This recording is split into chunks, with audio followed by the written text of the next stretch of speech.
എല്ലാവരും പറയുമ്പോൾ നികേഷിൻ്റെ തെറ്റ് മനസ്സിലാവും. ശ്രുതി പറയും, ഇനി ആരും ഒന്നും പറയണ്ട, നമുക്ക് ബിരിയാണി വാങ്ങിച്ചാലോ, എല്ലാവരും ചിക്കൻ ബിരിയാണി ആയിരിക്കില്ലേ. അത് പറഞ്ഞ് സുധീഷ് ചിക്കൻ ബിരിയാണി ഓർഡർ ചെയ്യാണ്. പക്ഷേ സുധീഷിൻ്റെ കയ്യിൽ കാശുണ്ടാവില്ല. ഹരീഷിനോട് പറയും, എടാ ഒരു 500 ഉണ്ടാവുമോ. ഹരീഷ് പറയും, കാശൊന്നും ഇല്ലേ. ശ്രുതി പറയും, ഞാൻ തരാടാ. ഹരീഷ് പറയും, ക്യാഷ് ഓൺ ഡെലിവറി ചെയ്തോ, ഞാൻ കൊടുത്തോളാം. ശ്രുതി നികേഷിനെ സന്തോഷിപ്പിക്കാൻ വേണ്ടിയിട്ട് ഒരു വീഡിയോ എടുക്കുന്ന പോലെയൊക്കെ കാണിക്കും. പക്ഷേ ആരും അതൊന്നും മൈൻഡ് ചെയ്യില്ല. നിധി നികേഷിനോട് ഒന്ന് ചിരിക്കടാന്ന് കാണിക്കും. അത് കാണുമ്പോൾ നികേഷ് ഇങ്ങനെ ചിരിക്കും. രാത്രി കിടന്നുറങ്ങുന്ന സമയത്ത് സുഭാഷിനെ എത്രയായിട്ടൊരു സമാധാനം കിട്ടില്ല.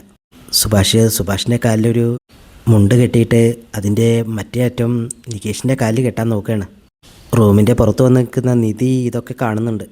കാലിൽ കിട്ടുന്ന സമയത്ത് നികേഷ് ഒന്ന് ഉണരും. നികേഷിക്ക് എന്തേട്ടാ, പേടിക്കണ്ട, ഇനി ഞാൻ എങ്ങോട്ടും ഓടിപ്പോയില്ല. ഇത് കേൾക്കുമ്പോൾ സുഭാഷിന് സമാധാനമാവും.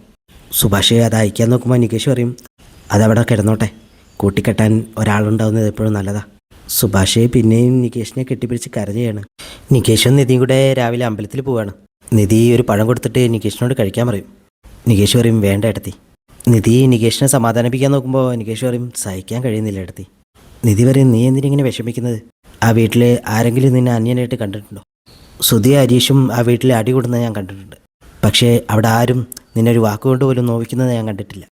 അവർക്കൊക്കെ നിന്നോട് വലിയ സ്നേഹമാണ്. നിന്നെ കാണാതായപ്പോൾ ആ 3 പേരും ടെൻഷൻ അടിച്ചത് ഞാൻ കണ്ടിട്ടുണ്ട്. അങ്ങനെയുള്ള ചേട്ടന്മാരെ കിട്ടാൻ ഭാഗ്യം ചെയ്യണം. നീ എൻ്റെ അവസ്ഥ ഒന്ന് ആലോചിച്ച് നോക്ക്. ഞാൻ എൻ്റെ സ്വന്തമാണെന്ന് കരുതിയെടുത്തുനിന്ന് ഒന്നുമല്ലാതെ ഇറങ്ങി വന്നോളാം ഞാൻ. ഇപ്പോൾ നിങ്ങളുടെ കൂടെ കഴിയുമ്പോൾ ചോദിച്ചാൽ നിങ്ങളുടെ ആരുമല്ല. പക്ഷേ എന്നിട്ടും നിങ്ങളെല്ലാവരും എന്നെ സ്നേഹിക്കുന്നില്ലേ? ഞാൻ വീട് വിട്ട് പോകാൻ നോക്കിയപ്പോൾ നീ ഒരുപാട് വിഷമിച്ചില്ലേ? ബന്ധങ്ങളുടെ കെട്ടുറപ്പൊന്നും വേണ്ട നികേഷേ, തമ്മിലുള്ള സ്നേഹമാണ് വലുതെന്ന് നിധി പറയാണ്. സുഭാഷ് പണിക്കാർക്ക് ഫോൺ ചെയ്തുകൊണ്ടിരിക്കുകയാണ്. ശ്രുതി അവിടെ വന്ന് ചോദിക്കും, എൻ്റെ ഭാര്യ എവിടെ? സുഭാഷ് കോൾ വെച്ചതിന് ശേഷം പറയും, നികേഷും നിധിയും കൂടെ അമ്പലത്തിൽ പോയി. ശ്രുതി പറയും, എൻ്റെ ഭാര്യ ഉണ്ടായിരുന്നുകൊണ്ട് അവനെ സമാധാനിപ്പിക്കുന്നുണ്ട്. സുഭാഷ് ചോദിക്കും, നീ കുറേ നേരമല്ലോ ഭാര്യ എന്ന് പറയുന്നത്, എന്തെന്ന് നിനക്ക് പറ്റിയത്? ശ്രുതി പറയും, അവളുള്ളപ്പോൾ അങ്ങനെ പറയാൻ പറ്റില്ലല്ലോ. ആ സമയത്ത് നിധി അങ്ങോട്ട് വരികയാണ്. ശ്രുതി പറയും, ഇന്നൊരു സന്തോഷ വാർത്തയുണ്ട്, സർട്ടിഫിക്കറ്റ് റെഡി ആയിട്ടുണ്ട്. നിധി പറയും, വെറുതെ പറ്റിക്കാൻ പറയില്ലല്ലോ. ശ്രുതി പറയും, എന്താ നിധി ഇത്? സുഭാഷ് പറയും, നീ തന്നെ വരുത്തി വെച്ചല്ലേ കള്ളം പറഞ്ഞിട്ട്. ശ്രുതി പറയും, 2 ആഴ്ചയ്ക്കുള്ളിൽ വരുമെന്ന് പറഞ്ഞില്ലേ, കുറച്ച് നേരത്തെ വന്നു, അത്രേ ഉള്ളൂ. നിധി പറയും, എന്നാൽ ഞാൻ ഇപ്പോൾ റെഡി ആയിട്ട് വരാമെന്ന് പറഞ്ഞ് അകത്ത് പോയിട്ട് ബാഗ് എടുത്ത് തിരിച്ചു വരികയാണ്. അവർ പോയി കഴിയുമ്പോൾ സുഭാഷ് പറയും, ഇന്ന് നിനക്ക് ഞാൻ ബിരിയാണി ഓർഡർ ചെയ്ത് തരട്ടെ? അല്ലെങ്കിൽ വേണ്ട, ഞാൻ ജോലിക്ക് പോകണില്ല, നമുക്ക് പുറത്തു പോയിട്ട് കഴിക്കാം.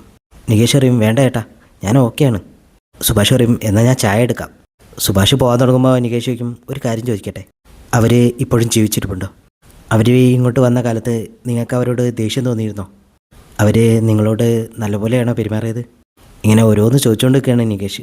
സുഭാഷ് ആണെങ്കിൽ ഒന്നും പറയുന്നില്ല. സുഭാഷ് പറയും, നിൻ്റെ അമ്മ ജീവിച്ചിരിപ്പുണ്ടോയെന്ന് എനിക്കിപ്പോഴും അറിയില്ല. ഉണ്ടായിരുന്നെങ്കിൽ അവർ നിന്നെ കാണാൻ വരുമായിരുന്നില്ലേ? നീ പിച്ച വെച്ച് കിടന്നത് എൻ്റെ കയ്യിലാണ്, വളർന്നത് ഞങ്ങളുടെയൊക്കെ നെഞ്ചിലാണ്.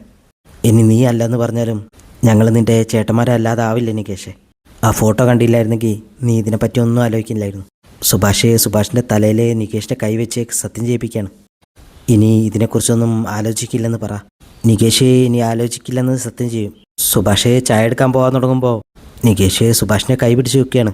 എന്നിട്ട് സുഭാഷിനെ കെട്ടിപ്പിടിച്ച് പിന്നെയും വീങ്ങിപ്പൊട്ടി കരയും. ഇത് കാണുമ്പോൾ സുഭാഷിനും വിഷമാവും.